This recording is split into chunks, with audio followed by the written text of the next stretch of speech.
How many ounces of silver should you be holding before it's too late? That's the question we'll be addressing in today's video. Before we get started, I want to thank you for watching. And if you would hit that like button and leave a comment down below if you find this information useful. Now let's think about this. There's a number you're going to wish you had hit. Not a dollar amount, not a balance on a banking app, not a credit score, a number measured in ounces. One day, maybe sooner than most people think, you'll look back at this exact stretch of time. The moment when silver was still available, when premiums were annoying but tolerable, when the word someday hadn't yet transformed into missed it. And the question that will echo in your head won't be complicated. It'll be painfully simple. How many ounces did I actually secure when I still could? Stay with me, because this isn't a hype video. This isn't fear porn. And this isn't about predicting the exact top or bottom of a chart.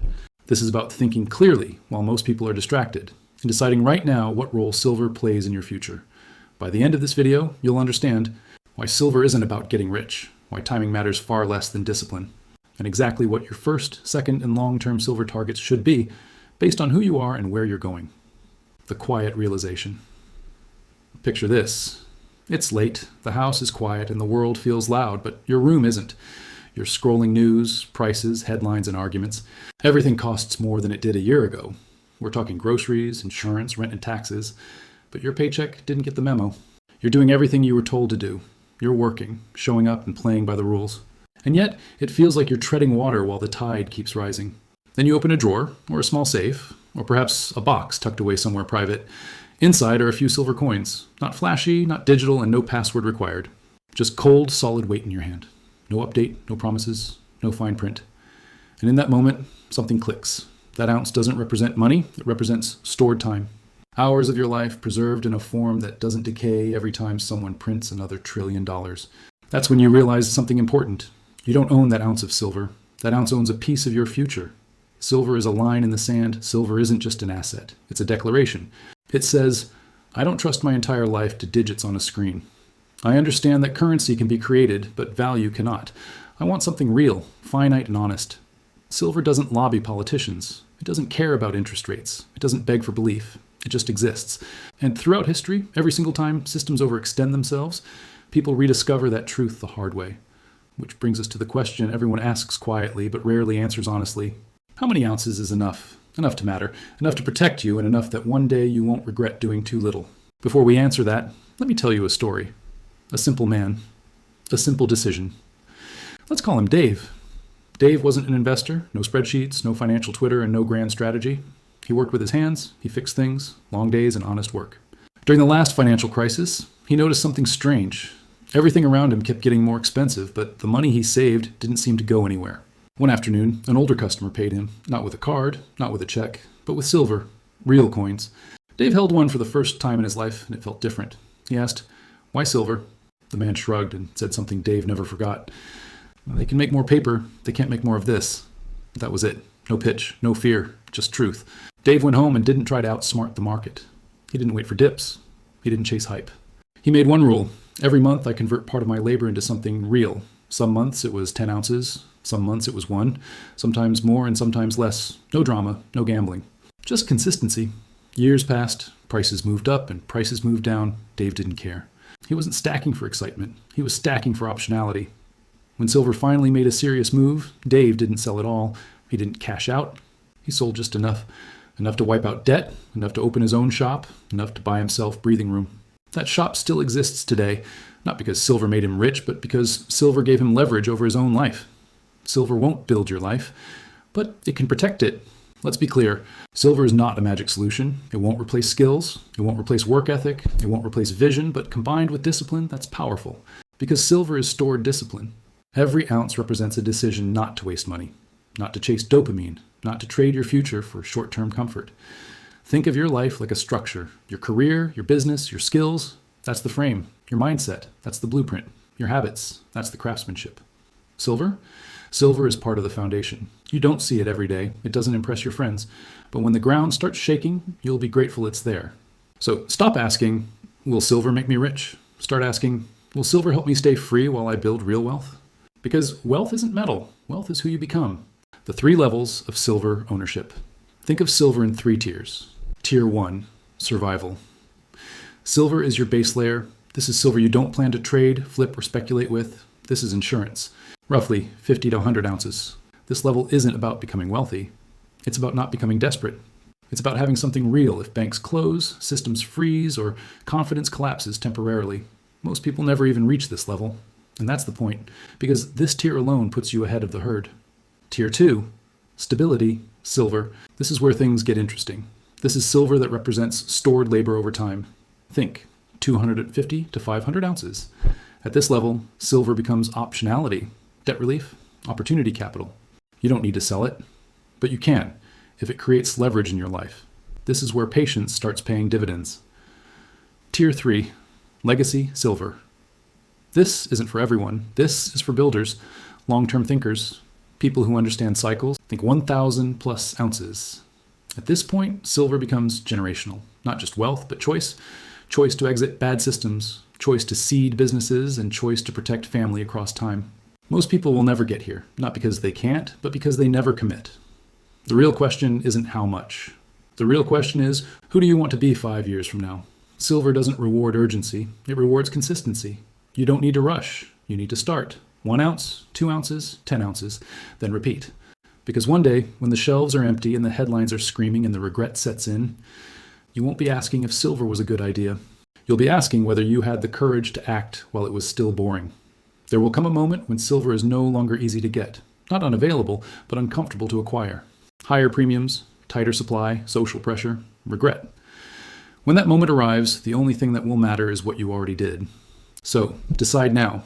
Not out of fear, but out of clarity. The future doesn't reward those who wait. It rewards those who prepare. You're still watching. And it's not because you're looking for hype or some complicated chart that promises to predict the future. You're here because you feel it. There's a pressure building in the system, a quiet hum that most people are trying to ignore. They call it stress, anxiety, uncertainty. But you see something more. You recognize it's not just random noise, it's a pattern. Systems, whether they're financial, political, or social, don't just collapse overnight. They don't break all at once. They start to fracture at the edges, small cracks that grow wider until the whole structure becomes unstable. You're watching because you see those fractures, and you're wise enough to wonder what comes next. Think about every major financial shift we've seen. The emotional cycle is always the same. First, there's dismissal. People say, that'll never happen here, or it's just fear-mongering. Then, as the cracks become more visible, dismissal turns into delay. Okay, something might be happening, but I'll deal with it later. I have time. Suddenly, that time runs out. Delay explodes into full-blown panic. What's going on? Why is everything gone? Where did my savings go? And what follows panic? Now let's talk about regret, the most painful stage of all. I knew I should have done something. I saw the signs. Here's a hard truth. Silver doesn't punish ignorance. Many people simply don't know. But it absolutely punishes hesitation. It punishes the person who knew better but failed to act. So why don't more people prepare? Why do so many people who see the writing on the wall never stack enough silver to make a difference? The common excuse is money, but that's not the real issue. The real issue is identity. In this game, there are 3 types of people. First, you have the consumers. Their identity is tied to spending. Any extra money they get is immediately burned on short-term wants. Then, you have the savers. They're a step ahead, but their identity is rooted in hesitation. They pile up cash in a bank account, worried about risk, waiting for the perfect moment that never comes. And finally, you have the builders. A builder's identity is about converting their time, effort, and labor into real, tangible assets. They understand that money is a tool, not a goal. Silver doesn't work for consumers, and it frustrates savers. It only truly works for builders, people with the discipline, the patience, and the ability to delay gratification. Stacking silver isn't just buying a metal, it's adopting a builder's mindset. And here's something that most people miss, the hidden benefit of owning physical silver. It's not just about wealth protection. It fundamentally changes how you think about money. Once you hold a real ounce of silver in your hand, something you know took real effort to acquire, you stop thinking in terms of dollars and start thinking in terms of value. You stop looking for ways to burn cash and you start measuring your expenses differently. You find yourself asking, is this dinner, this subscription, this impulse buy really worth a full ounce of silver? It's a powerful mental shift. Silver trains you in the art of restraint. And in a world of instant gratification and constant consumption, restraint isn't just a virtue, it's a financial superpower. It's a skill that is becoming incredibly rare and therefore incredibly valuable. People always get hung up on the numbers. How many ounces do I need? What's the magic number? Let me be clear, there is no perfect ounce count. That's a myth. There are only 3 real categories: too little, enough for now, and more than most people will ever have. The goal isn't to hit some imaginary target. The goal is to build momentum. Starting is more important than planning the perfect stack. Consistency is everything. Habits will always beat motivation. Motivation gets you excited for a week. A habit gets you prepared over years. Don't worry about the final number. Just get the next ounce. Then the next one, let the habit do the work for you. In every cycle, financial or otherwise, there's a moment when everything changes. It's a sudden shift in perception. An asset that was ignored for years suddenly becomes the only thing anyone can talk about. Silver goes from being grandpa's weird hobby to an urgently wanted necessity. And when that switch flips, the questions people ask change completely. Right now, people ask, what's the price? Can I get a better deal? But in that moment of crisis, nobody asks about the price. They ask about availability. Do you have any? Can I get it at any price? The high premiums you see during those times, that's not just a market adjustment. That is the penalty for waiting. It's the price you pay for hesitation. This is why silver rewards quiet people. It's not a flashy or trendy asset. It doesn't scream for attention like a hot tech stock or a meme coin. Loud assets attract crowds, and crowds are fickle. Quiet assets, on the other hand, are for protecting capital. Silver rewards the person who doesn't need external validation.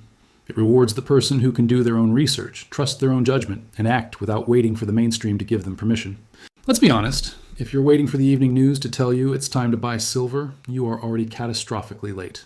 The real opportunity is for those who act in the quiet before the herd arrives. Let's do a quick thought experiment. Imagine 2 versions of yourself 5 years from now. They have the same skills, the same intelligence, the same job. The only difference is one small habit. Version A starts stacking silver today, consistently, a little bit at a time. Version B waits. They wait for more certainty, for a clearer sign, for the perfect entry point. Fast forward 5 years. The system has fractured just as you suspected it would. Version A, the stacker, has options. They have calm, they have leverage.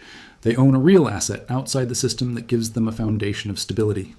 Version B, they have regret. They have the sickening feeling of knowing they saw it coming and did nothing. Which version do you want to be? This brings us to the most important question you should be asking yourself. Most people are asking, how high will the price of silver go?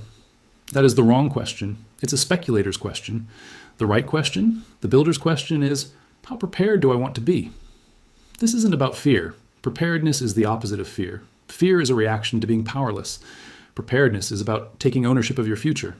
It's about building a lifeboat, not because you're certain the ship will sink, but because you're a responsible person who understands that ships sometimes do. It's about creating your own stability in an unstable world. When you focus on that question, something inside you changes. You cross a psychological line. At a certain point in your stacking journey, you stop reacting emotionally to every headline. The market swings, stop giving you anxiety. You're no longer a pawn, helplessly dependent on a system you can't control. You feel a sense of calm detachment, a quiet confidence. That feeling, that inner peace that comes from knowing you are prepared, that is real wealth. It's a freedom that no amount of digital currency in a bank account can ever buy. Now, building this foundation isn't a one-time decision. It's a long-term mindset shift. Acquiring silver is just the first step. There's so much more to cover on this journey. Thanks for watching. Click that like button and subscribe to the Silver Thesis channel. If this video helped you in any way, leave a comment and tell me what you liked. Any comments are appreciated. Also, make sure you turn on the bell notification so you don't miss what's next. I'll see you in the next video.